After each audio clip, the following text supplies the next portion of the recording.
Chapter 12. Ava didn't bother to look back at the man she had just immobilized. He'd be passed out long enough, and with the bindings now secured on him, it'd give her even more time. His rifle, now slung on her shoulder, felt like an old friend, a friend that would give her a bit of leverage. Leverage for what? She had no idea. It wasn't as if she had a plan. Her first thought was to escape, but she had no idea what obstacles she'd run into on the outside. For one thing, she didn't even know where she was and had no gear or rations to get very far. So she went to look for her captor. Dumb, yes. But if he was after Venom and Remy was on a ship filled with Venom cargo, the two would collide eventually. She wanted to be there when it happened. Ava stepped out of the holding room and into a hallway. The overhead bulbs blinked as if they were starved of electricity. The walls and floor were thick with dirt and grime. She walked quietly down the hall, listening for sounds. Up ahead, the corridor split both left and right. Ava was about to turn left when she heard noises to the right. It sounded as if men were chanting. She knew she should turn left and head away from them, but there was something pulling her in the other direction. There were many who had scoffed at her reasoning over the years, since it was mainly intuition that she followed, but it had kept her alive this long, so she didn't see why she should change what worked. Intuition wasn't just a feeling.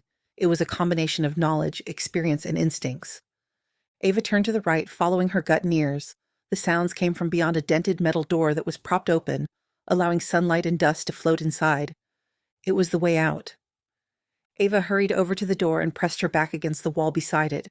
The oppressive, arid heat surrounded her. God, was she back in Iraq? She swore she'd never return, not even if the CID sent her. Holding the rifle steady against her, she quickly peeked out to find that it was indeed the exit, and it was very likely that she'd return to hell. Unfortunately, she could go no farther. A ring of men, about 40 in all, watched two fighters in the middle of a circle shouting foreign words that she thought were more for encouragement than heckling. Why couldn't she understand them? While she wasn't fluent in Arabic, she could carry on a simple conversation, but she didn't understand one word that was being said. Where in the hell was she? There was one way to find out, she thought as she surveyed the motley crew, some dressed in SWAT, some in flowing cloth, and some in t-shirts and jeans. The only consistent accessory worn by all were rifles, and they were old. She looked down at her pilfered rifle and sighed. It was so old and abused, she wasn't sure if it would fire at all, or maybe it'd just backfire on her. She glanced back at the men, watching as two shirtless fighters engaged, both attacking and blocking with a mix of hands and feet. It looked exactly like mixed martial arts. She wanted to scream. Who were these men? And were none of them remotely worried that she'd attempt to escape? That leaving one man to guard her wouldn't be enough? Numbskulls. The lot of them. She could easily step out and spray bullets, killing them all in one pass if the rifle worked. But she wouldn't. There was something about this group that made her stand down. While the two fighters were fairly skilled, the rest of the crew looked as if they'd just arrived from a country farm, except the one closest to her. He could pass for a Hollywood socialite. And they wanted to take down Venom? She stepped out into the sun, relying on her sixth sense to guide her. None of the men heard her, even though her footsteps were loud on the hard-packed ground. She stood far behind the socialite, absorbing the action around her and staying out of sight. His wafting, heavy cologne drowned out all other smells that had been present just moments before. Sad as it was, she preferred the cloying scent compared to the powerful odor of ripe bodies and the dry, stagnant air, almost too dusty to breathe. The men continued to fight, each taking hits, but one delivered more blows than the other. So, the leader of these misfits could fight? She watched as he delivered another blow, clearly holding back from injuring the other man. As she watched the progression, her gaze caught on a man standing apart from the others. He wore SWAT black like some of the others, but it was his eyes that worried Ava. She could see the cold hatred in those dark eyes, framed by a swath of black fabric that covered his face. He scrutinized the action, wanting to take part, but not to spar. No, he wouldn't hold back. He was dangerous. Ava decided her course of action and backed away. She wouldn't allow the entire armed team to discover her. She might be bullheaded, but she knew her limits, and she knew never to test the untried reflexes of recruits. But she would deal directly with Natan later. She continued to back away, thankful for the decent tree growth surrounding the rusted metal building, only slightly bigger than a barn. The surrounding foliage made a good hiding spot for their militant group. Unfortunately for them, it helped her too. However, if she was truly in Iraq, like she thought, then this coverage wouldn't carry her any real distance, especially not to the south where there was nothing but miles of desolate rocky sand. But if she was in the northern highlands, then there were a few more options for escape, especially with the Turkish border at the north. Right now, it didn't matter where she was. She had no desire to go anywhere, at least not until she'd had a chat. As Ava disappeared into the wooded copse, the door banged open, vibrating the building. The guard that had been assigned to her stumbled out, clutching his stomach. He doubled over, retching on the ground. Ava winced at the sound. The fight halted as members rushed over to aid the man. She heard the signal as they realized what had happened. She didn't have to understand their language to know the sound of an alert. It was universal. It always began with murmured confusion fading into silence of realization, and then finally the outraged cry, calling for action. Men charged in every direction, disappearing into the wooded area. One hurried past her, not even taking the time to notice she was barely 3 feet away and hardly hidden from view. She'd have to find a better spot, but she wasn't going to run. The men obviously believed she was already far away, so she was perfectly safe right next to the building for now. Ava peered around a tree to see if it was clear. The open area near the building was now vacant except for Natan. He stood tall and straight, his face tilted up to the sun as he let out a furious bellow. The man with the bloodthirsty eyes appeared from the tree line opposite of Ava. He spoke to Natan, irritation in his tone. With an annoyed growl, Natan stalked to the door and ripped it open, disappearing into the cool interior. The other man stayed where he was and scanned the area, pausing briefly at her hiding spot. She held her breath, not daring to move even an inch. Did he see her?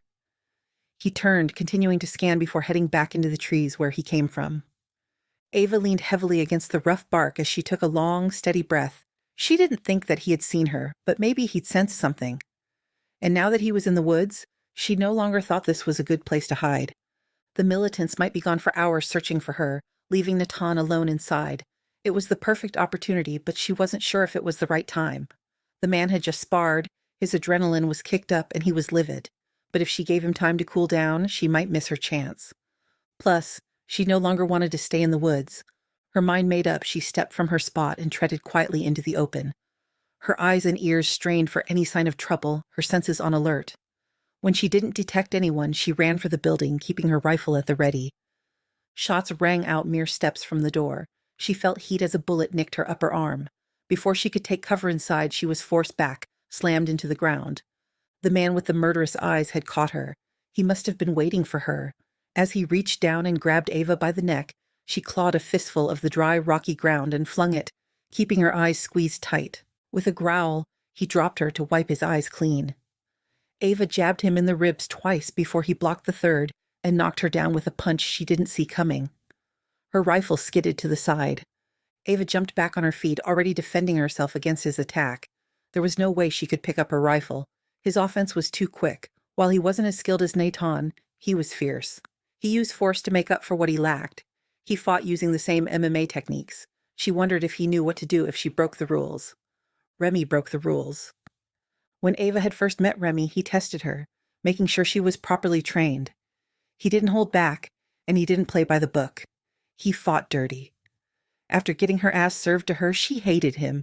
She despised him for making her look weak, feel weak. She had trained hard, and he destroyed her like she was nothing. But she didn't give up. She returned every day to take another beating. And while she hated him, she admired him. He didn't show her mercy because of her gender. He wasn't like the others. He was different. Later, after weeks of humiliating defeats, he finally explained. Think beyond the rules, beyond your training, he had said. It's not merely a matter of surviving. If that's all it's about, you could crawl into a hole and wait. We are a team. We depend upon each other. I fight dirty because that's what happens in life or death situations. There are no rules. The more prepared you are now, the better chance you have. You're not a survivor. You're not a soldier. You are a fighter. I'd take a bullet for any of my soldiers. I expect the same in return. Ava nodded in understanding.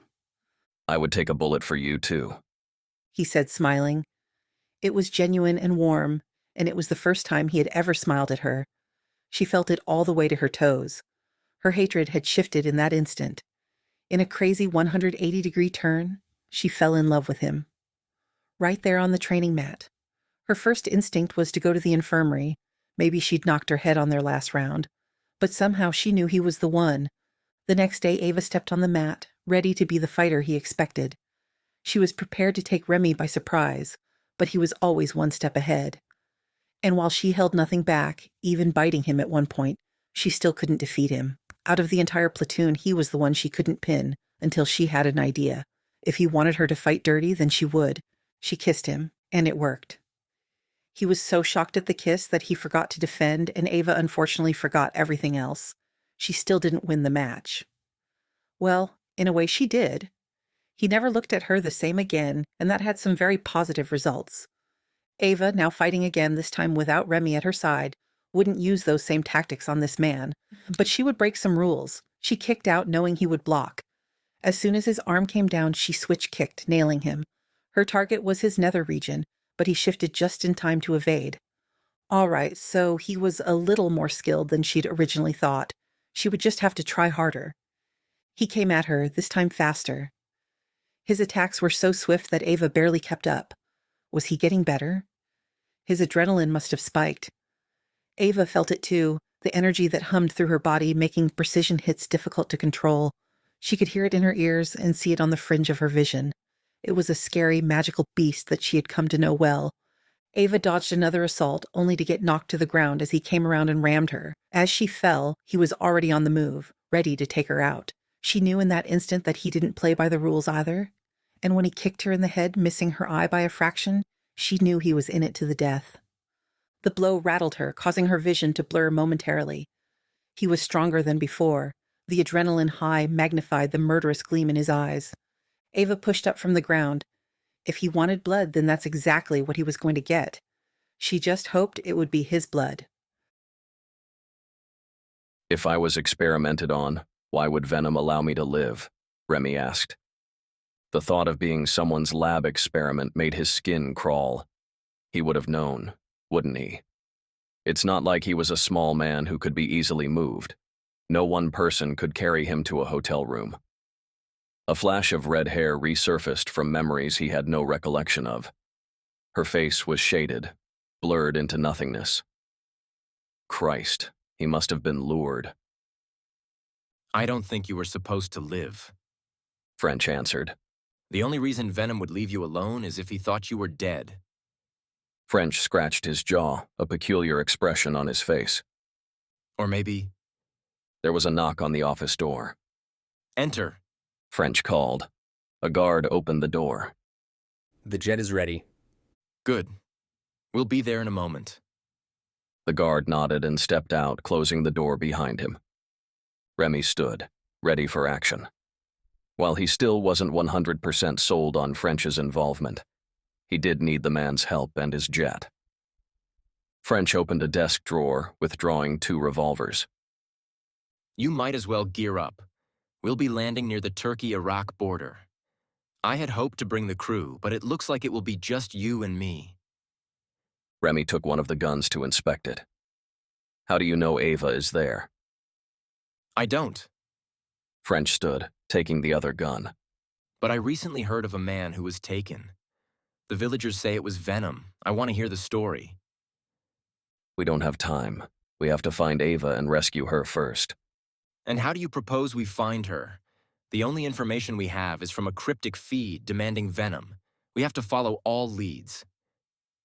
Remy shoved the gun into his waistband and headed to the door. Then let's go. Have you ever been catapulted from a carrier before? French asked nonchalantly. Remy ran his hand over his head. Are you frickin' kidding me? The jet can't clear the runway. He clapped Remy on the shoulder. Don't worry, it'll be fun. Catapulting a jet I'm sitting in doesn't constitute as fun. French shrugged. Well, just fun for me then. Ava and her opponent circled each other, each bloodied and weak. Ava's adrenaline had run its course. She was left drained, wanting nothing more than to lie down on the dirt and nap. While he still wore the cloth over his face, she didn't need to see his face to know he was hurting just as much, or that she had broken his nose. She'd heard a snap when she landed the right hook. Ava smiled. The man growled words that she assumed were unflattering. He struck out, catching a fistful of her hair. She let out a very embarrassing high-pitched squeak as he yanked her toward him. Not a smart move on his part. She took advantage of the close proximity and kneed him in the groin so hard He let out an identical squeak and fell to his knees. She came down hard, elbowing him in the lights-out sweet spot. He sprawled, face first. Wiping the sweat from her brow, Ava winced as pain shot up her arm. Fresh red blood oozed around the dried. She must be more injured than she'd thought. There wasn't time to worry about that. She had to get to Nathan and speak with him. She hoped he wouldn't be as difficult to reason with as this man had been. Ava had nothing left to give. She reached down, her fingers gripping the man's face cloth. She wanted to see her opponent. In her mind, he was nothing but eyes and blank space. "Stop!" A voice shouted from behind her. Ava dropped the cloth and straightened, feeling her muscles already starting to contract. She looked around to find she was surrounded. The armed militant group encircled her with expressions ranging from Nathan's fury to Hollywood's amazement. When did they arrive? She hadn't even noticed them. She doubted her opponent had either. "I don't suppose you have a bandage," she said, not knowing what else to say. It wasn't as if there was an after-fight protocol manual. What did one say to a pissed-off band of foreign-speaking militants? "On your knees," Nathan ordered. When Ava didn't budge, mainly because she couldn't feel her knees, let alone her legs to bend them, he crossed over and shoved her down. "I should kill you right now." Ava didn't bother responding. She knew it was a threat and nothing more. There was a reason he held her for ransom. He wouldn't jeopardize his only bargaining chip, especially for beating only one man. Well, two, if she counted the guard, but he was too easy. She hazarded a glance up at Nathan, who still pressed her shoulder to keep her down. "I didn't kill him.